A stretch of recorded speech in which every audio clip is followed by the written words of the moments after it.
अपमान। कोई व्यक्ति दूसरे का अपमान क्यों करता है? क्या आपने कभी विचार किया है?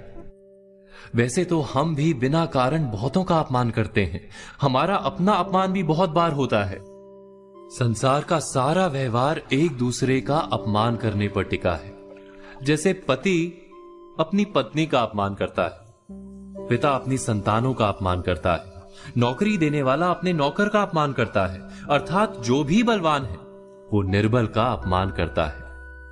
यदि हम शक्तिमान हैं तो अपमान के बदले में लड़ाई करते हैं, और यदि लड़ने की शक्ति नहीं होती तो हम अपमान सह लेते हैं, स्वयं को निर्बल और असहाय मान लेते हैं। हमें छोटे होने का एहसास होता है। ऐसा प्रतीत होता है जैसे हमारी आत्मा कुचली गई हो। किंतु कोई किसी का अपमान क्यों करता है? हम विचार कर रहे थे कि जब अपमान होता है तो मनुष्य को अपनी निर्बलता का एहसास होता है, और निर्बलता का बोध मनुष्य को कुचल देता है। वो अधिक से अधिक निर्बल बन जाता है, अत्याचार सहने की आदत सी पड़ जाती है, आत्मविश्वास का नाश हो जाता है। और जब आत्मविश्वास नहीं होता तो मनुष्य शराब और जुए जैसे व्यसनों में सुख ढूंढता है, मन से रोगी बन जाता है। आखिर किसी भी मनुष्य की ऐसी दुर्गति कोई क्यों करता है?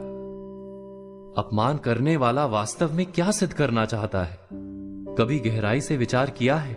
वास्तव में हम किसी का अपमान करते हैं उसकी निर्बलता सिद्ध करने के लिए, यह बताने के लिए कि हम अधिक शक्तिमान हैं। अर्थात वास्तव में अपमान करने वाला स्वयं अपने आप को शक्तिमान या बलवान सिद्ध करने का प्रयास कर रहा है। अपमान करने वाला हकीकत में अपनी शक्ति से आश्वस्त नहीं है, उसे अपनी शक्ति पर भरोसा नहीं है। दूसरों को चुनौती देकर वो अपनी शक्ति पर विश्वास प्राप्त करने की कोशिश करता है।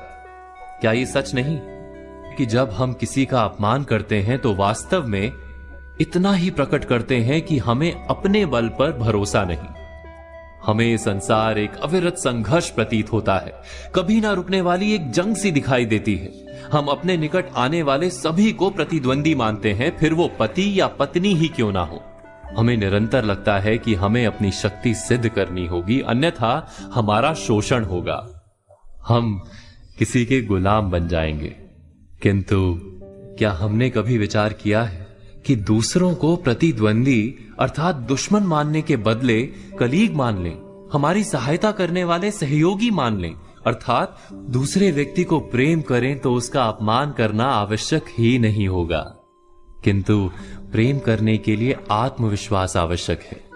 जिसे अपनी शक्ति पर विश्वास नहीं, वो प्रेम कर ही नहीं सकता।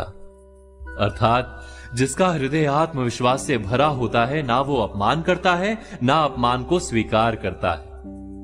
क्या ये सत्य नहीं? इस तथ्य पर विचार अवश्य कीजिएगा।